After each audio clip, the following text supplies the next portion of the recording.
Hi అండి, అందరూ బాగున్నారా? Welcome back to my channel Arushya unique. ఈరోజు మనం ఎంఏ అండ్ టేస్టీ సొరకాయ పప్పు ఎలా చేయాలో చూసేద్దాం ఫ్రెండ్స్. చూసేయండి. ఇలా ఒకసారి ప్రెషర్ కుక్కర్లో ట్రై చేయండి. చాలా అంటే చాలా టేస్టీ అండ్ ఎమ్మీగా ఉంటుంది. ఇప్పుడు ప్రాసెస్లోకి వెళ్ళిపోదాం. ముందుగా ఒక సొరకాయ ముక్కను తీసుకొని దాన్ని పైన పుట్టు మొత్తాన్ని పీల్ చేసుకోవాలి. పీల్ చేసుకున్న తర్వాత మంచిగా వాష్ చేసి చిన్న చిన్న ముక్కలుగా కట్ చేసి పక్కన పెట్టుకోవాలి.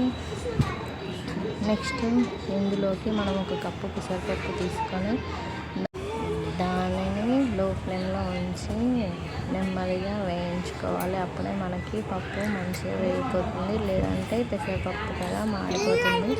చూడండి, ఇక్కడ పప్పు అయితే బాగా వేగిపోయింది. ఇప్పుడు ఇందులోకి మనం ఒక బౌల్లోకి తీసుకొని మంచిగా కడిగి వాటర్ వేసుకొని పక్కన పెట్టుకోవాలి. ఇలా మంచిగా పక్కన పెట్టుకోవాలి. నెక్స్ట్ గ్యాస్ ఆన్ చేసి బౌల్ పెట్టుకొని బౌల్లో 3 టేబుల్ స్పూన్ వరకు ఆయిల్ వేసుకోవాలి.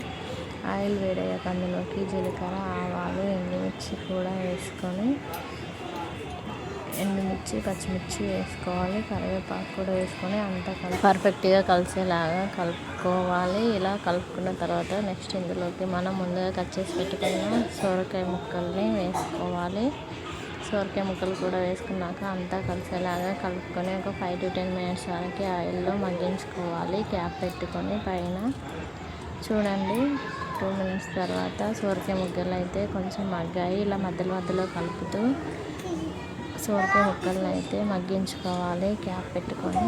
చూడండి, 5-10 minutes తర్వాత ఇందులోకి పసుపు వేసుకొని అంత పర్ఫెక్ట్గా కలిసేలాగా కలుపుకోవాలి. ఇలా కలుపుకున్న తర్వాత నెక్స్ట్ ఇందులోకి మనం ముందుగా వేయించి కడిగి పక్కన పెట్టుకున్న పెసరపప్పు కూడా వేసుకొని సొరకాయలోకి వేసుకొని పర్ఫెక్ట్గా కలిసేలాగా కలుపుకోవాలి. ఇలా వేసుకున్న తర్వాత 5 minutes మగ్గించుకోవాలి.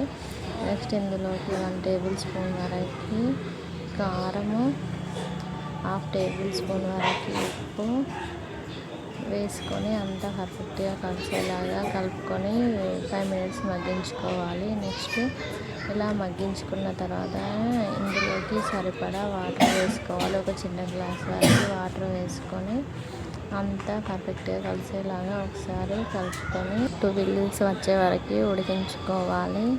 మా వీడియోస్ మీకు నచ్చుతున్నట్లయితే లైక్ చేయండి, షేర్ చేయండి, కామెంట్ చేయండి, సబ్స్క్రైబ్ చేసుకోవడం మాత్రం మర్చిపోవద్దు. Please keep supporting. ఇలా అంతా పర్ఫెక్ట్గా కలుపుకున్న తర్వాత విజిల్ పెట్టుకోవాలి. 2 whistles వచ్చిన తర్వాత నెక్స్ట్ తీసి చూడండి. చాలా అంటే చాలా టేస్టీగా పప్పు అయితే రెడీ అయిపోయింది. నెక్స్ట్ ఇందులోకి ధనియా పొడి, కొత్తిమీర వేసుకొని ఒక 2 minutes గ్యాస్ పైన పెట్టుకుంటే ఎమ్మీ అండ్ టేస్టీ సొరకాయ పప్పు అయితే రెడీ అయిపోతుంది. చాలా అంటే చాలా టేస్టీగా ఉంటుంది.